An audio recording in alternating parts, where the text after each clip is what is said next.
Hey there, shopkeepers! In this video, I'm going to show you how to complete Fleeing Little Rascal in Moonlighter 2.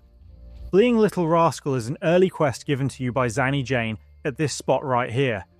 As far as I know, this quest shows up right after you complete the first gold requirement for the secret vault.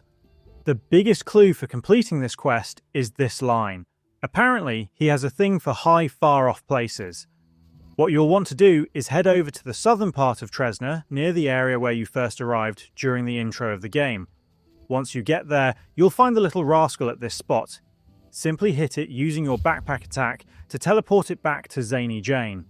After that, head back and report to Zanny Jane to complete the quest.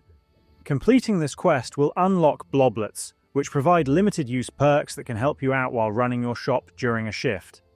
And that's how to complete Fleeing Little Rascal in Moonlighter 2.